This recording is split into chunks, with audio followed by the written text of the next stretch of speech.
I was after a 4x4, but wanted one that needed repairing, as it should be cheaper. So after searching online, I came across this 2004 Nissan X-Trail, which had gone diesel runaway, with a starting bid of just £200. The owner said he managed to stop it by stalling the engine after a minute or so. So the advert read, "My husband's Nissan X-Trail Sport, up for auction. Sawn. Please note, sold as seen for spares and repairs. Turbo blue, so does not start. Car always maintained, so quite shocked when it decided to give up on us at 125,000 miles. Car brought home by RAC and left in our lay-by. So pet hair and beach sand come free. V5 present, along with other documents and MOT certificate. Expiry date 21st of October 2020. Bodywork in very good condition for year. Cash on collection. Any questions, please ask." So, it was tempting. So I thought I'd better ask a question. "Hi, can I ask, were you travelling at speed when this happened? And did the turbo explode and throw debris into the engine? Just trying to understand how severe the repair would be. Normally, if a turbo fails, the engine will run but have very little power." And I got a decent reply. And in summary, she said we were travelling at 50 miles an hour when we heard a noise similar to rattling chains coming from the engine.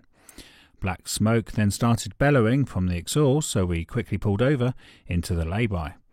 Then the smoke came from the bonnet, but didn't catch fire. Then hubby tried to turn the engine off as it kept over-revving. Because the engine didn't turn off, he had to stall it. Their reply seemed honest and thorough. Noting the tyres were good and the fuel tank gauge was reading 3/4 full, I thought I should be able to recover any losses if the engine turned out to be totally ruined. I placed a bid, but then someone else started bidding. In the end, I won the Nissan for £385. It was then time to view my purchase. And what do they say? Never view a car in the rain. I think that's what they say. So, there is the black Nissan being washed by Mother Nature. So everything looked in order. There was no dents or anything nasty to surprise me. Just check that side as well. And the tyres do look good. So, time to find the owners and get those keys. Now she's all paid for and I've got my keys, we can have a closer look under the bonnet, which doesn't look as bad as I thought. Signs of oil, but at least it didn't catch fire. There's no melted plastic or anything nasty. So maybe we can get this Nissan X-Trail back on the road again. Fingers crossed. Thankfully, I knew a kind recovery driver that gave up his Saturday to come and help me. For a very modest sum, he winched my X-Trail on board and home we went. That winch sounds very painful. I presume all winches sound like that.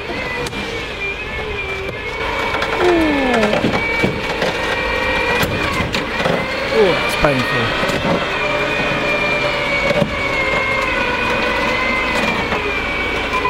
Now she's all strapped down.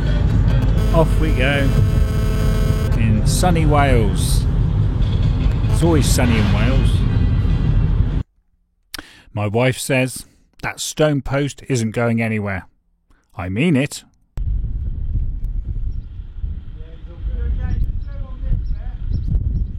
It's not going to fit, is it? Not at that angle.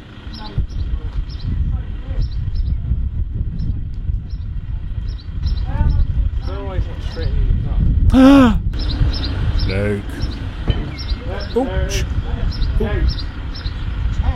It's only 150 years old. Get another one made.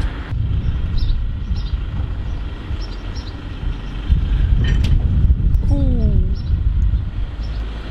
I think we'll have to just push it in the drive.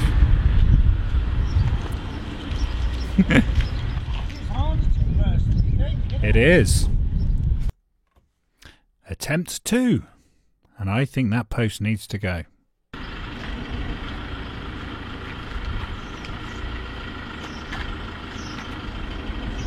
No.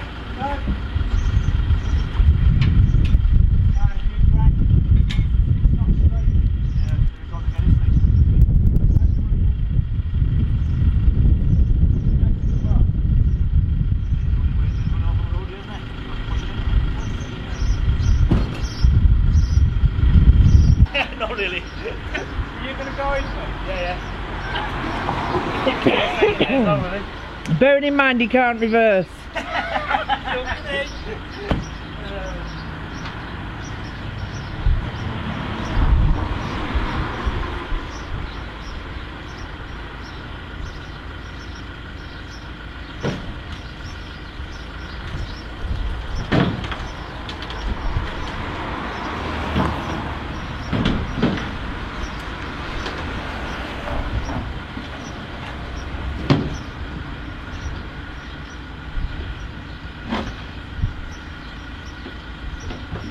This should be interesting. You need lube. I think you can stop it now. Look at the track pushing on its own. He's got more strength than you two put together. Hey, how am I going to get to the point? Well, just don't run into the Renault.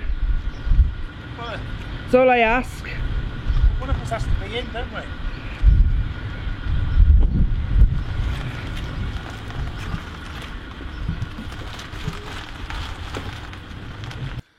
So step 1, let's check the battery. So I'd assume after 6 weeks the battery is going to be pretty flat.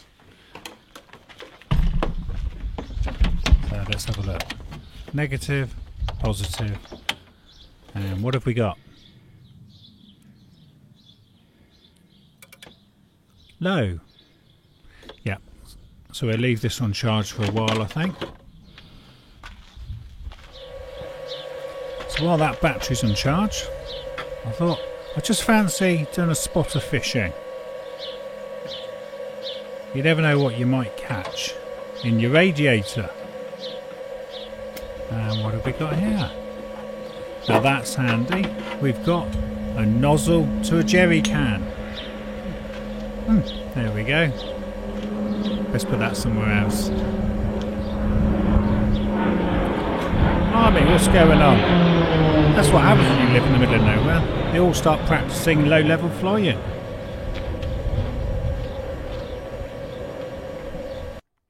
Step 2. Inflate the tyres.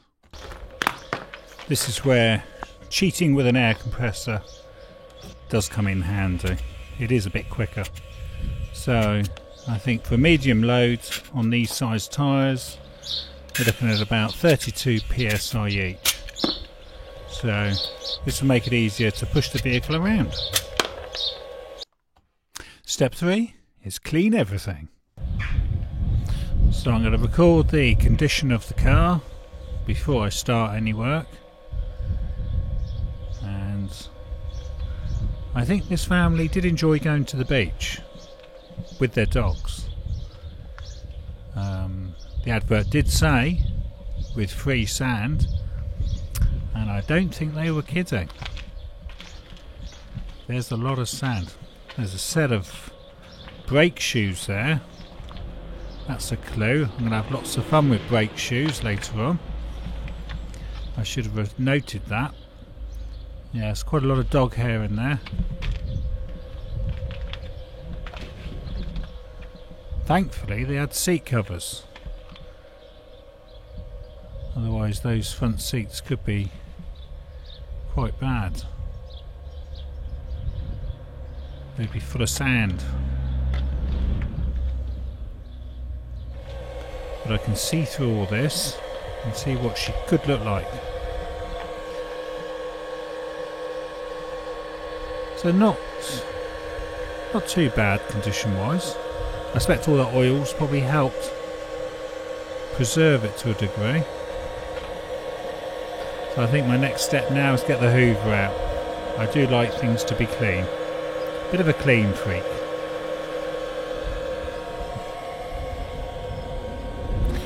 So I'm not quite sure why I work this way, but for some reason I can't actually focus on a problem unless everything's clean. Bit of an oddity that. So once it's all clean, I can then turn my attention to what actually is wrong with the car. But at least it's clean, you know. If I find out the engine's no good, it is clean. Step 4. The engine gets its clean. Knowing that the engine bay is quite oily, I'm going to try and make sure I capture the oil and stop it going onto the drive and into the drains. So I'm going to use these really useful boxes here and lay those underneath the engine, so that when I actually clean it, I'm going to collect all that. So here I'm going to use gunk as a degreaser and brush that on. It normally works better on a hot engine, but obviously we can't have that. So I'll give that a good clean. But what I then do is use pressurised hot water, and that normally gets rid of the oil quite effectively. Let's see if we've got any error codes. I guess one of the first jobs would be to see if we've got any error codes actually logged in on the ECU. So what have we got? Yeah, we have. We've got a fuel pump, injector 4 and turbocharging pressure sensor. Okay, so I'll erase those now so that we can start afresh when I start her up for the first time. Step 5, it's time to look at that turbo. So I'm going to remove the turbo intercooler on top of the engine and see if that reveals anything. Now as I turn it over, notice the oil coming out of that pipe there. So that's actually full of oil. Now this pipe also surprised me because there's quite a bit of oil in there. Wasn't prepared for that. But if in doubt, clean the engine and have a think. In the workshop manual, this is called the air inlet tube. Now what it does seem to do is catch oil quite well, because that was full, on its way to the engine I presume. And then I did some crude attempt to try and get the majority of the oil out of this intercooler. So basically I did put some gunk in there and then tried to flush it through with hot water. The aim being just to get the majority of it out. I probably wasn't going to get all of it out, but as long as I got most of it out was my intention on that. But as you can see, there was certainly plenty of oil in this intercooler.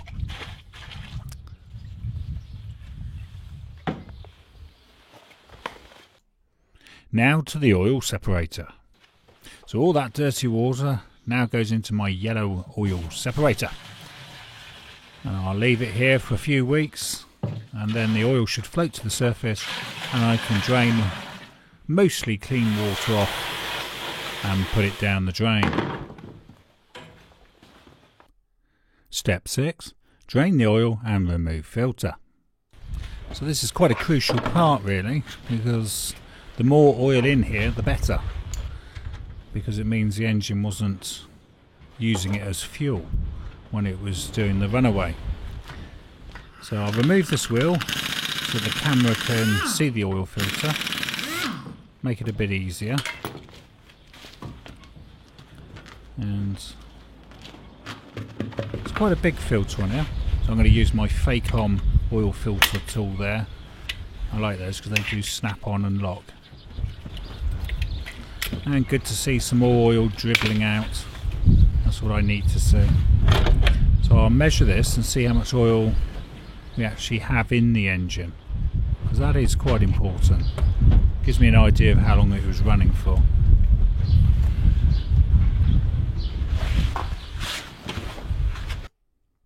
Will the engine rotate? One thing that really concerned me was, would the engine actually rotate from the crankshaft? And thankfully it did, so that was really good news. This at least gives me some hope. So I'm just going to pop a new oil filter on here, just to protect those parts from getting any dirt on them. Later on I will remove that again and fill it with oil when I do the oil change. So it's 5.2 litres for an oil change, and we had about 3 litres there, I'd say. So that meant she only used about 2 litres in runaway. Step 7 is drain the coolant and remove the radiator. To gain access to the turbo, we will need to remove the radiator to make life a bit easier. And while I'm at it, I'll also remove the battery. And the battery tray. Hello? Hey, come back. Where's he gone? That's it. He's found his way again. So yes, remove the radiator. And that will give us a lot more access to the turbo, which obviously I've got to remove. Yes, 2 fans there. Off again.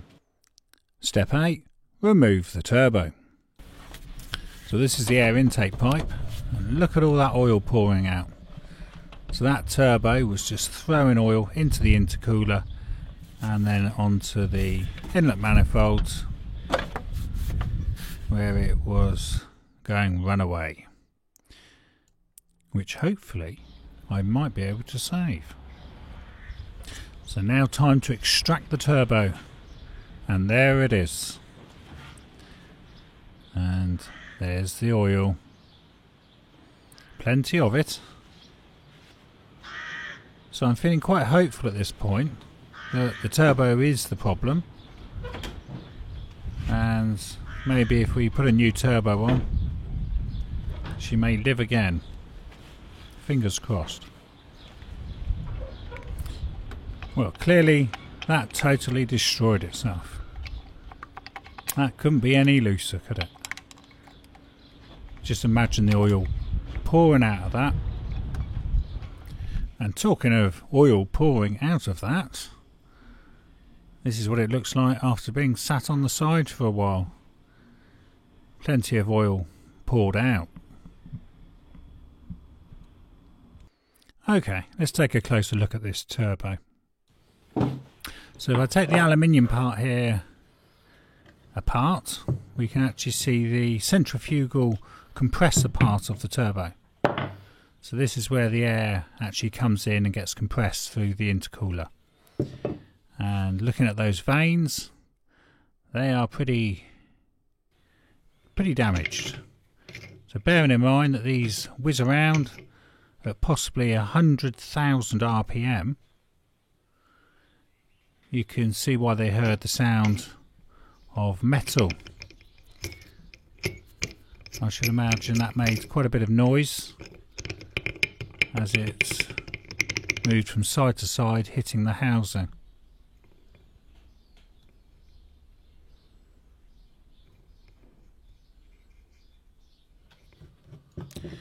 So if we now turn it over and open up the exhaust side, which is the turbine. So this is where the hot gases enter at up to 1,000 degrees centigrade. So there's quite a bit of carbonisation on this part, which is the turbine side. And on the right hand side you can see the rotating nozzle vanes. I'll lift the actuator ring off now, which is this part, and this part adjusts, which also adjusts the vanes, and that controls basically the exhaust gases into the turbo, and how fast the turbo actually spins up. I'll add a photo just to show that.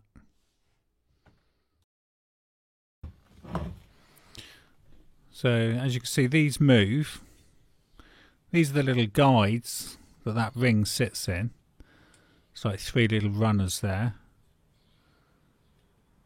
And so these little nozzle vanes adjust all as one with that ring and control the exhaust flow. There's the 3 rollers, just fell out, and that's so the exhaust gases, the spent exhaust gases, go through the middle of that and then down to the exhaust pipe.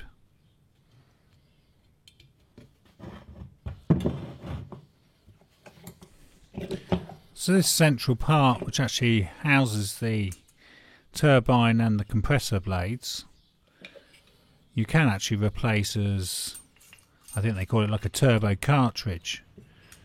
So you keep the housing and just replace this part that's in my hands. You can see the oil inlet and outlet at the bottom there, where the 2 bolts are. Just having a look here, just as the sloppiness of that fascinates me. And that's how that actuator works. That goes backwards and forwards on that ring, and then it moves all the nozzle vanes with it. Here I've put the rig and the nozzle vanes back together. So there's the adjuster. That slots into the ring. Where's the little hole for that? There, slots into that. And then this ring moves as one piece and adjusts all those nozzle vanes, like so. Hence variable vane turbocharger. Step 9 is to fit the new turbo. So just to add to the fun of this repair, I've purchased a second-hand turbo, which does appear to be okay. So always replace the gaskets, like so. We will need those, and also make sure you don't cut yourself on them, because they tend to be very sharp. Now this is the pipe for the oil drain back into the sump. Always make sure that's clear, otherwise that can cause a few issues if the oil can't drain back. So put the heat protective shield back on, like so. Step 10, refill with fresh oil. So I'm going to pre-fill the filter, because that way there's no delay with the engine running while the filter fills up. So that's nice and full, and then we'll finish topping the oil up now. About 5.2 litres is for an oil and filter change on this T30 Model X Trail. Now because it is a new turbo and it's going to be dry, what I'm going to do here is just turn the crankshaft and try and get the fresh oil now circulating around all the passages of the engine. Hopefully this will pump some oil into the new turbo, so that when I do actually turn the engine over, it won't cause any damage or wear on that turbo. I'm just checking here to see if there's any signs of oil. I can't actually see any signs of oil coming through that. I'm going to assume it is, and just give it a few extra turns there. Now hopefully what I've done there will benefit. Step 11. Fit a new thermostat and fill with new coolant. As a precautionary measure, while we've got all this out, I may as well change this thermostat and put a new one in. Now, when installing, ensure that this jiggle pin here I'm pointing to is in the 12 o'clock position, or 11 o'clock to 1 o'clock is probably okay. And then back in with the radiator. I've given that a little bit of a back flush as well with the hose pipe, just to make sure that's as clean of any debris. So get that back in. Best pop the battery back in as well. So in that goes.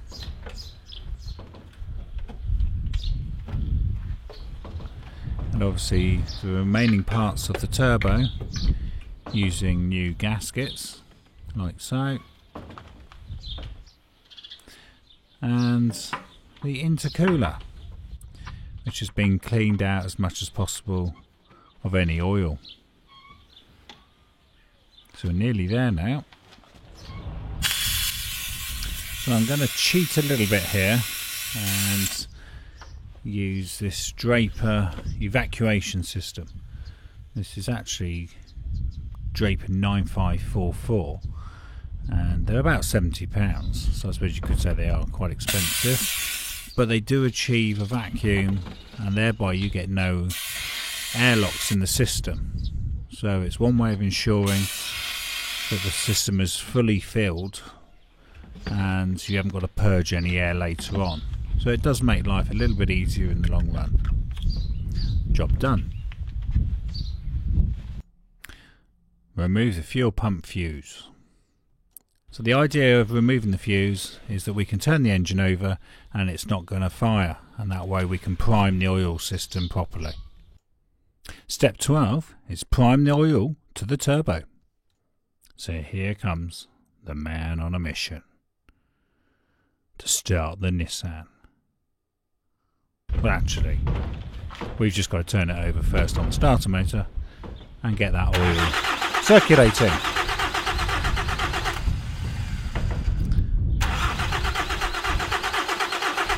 So it's not meant to start at this point anyway.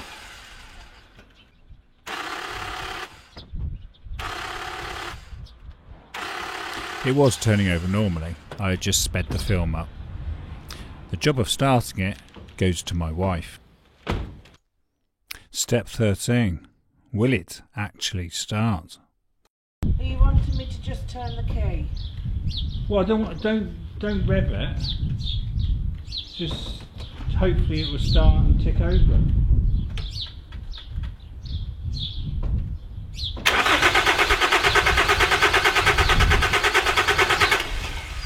Or it may not start at all. Will the Nissan ever run again?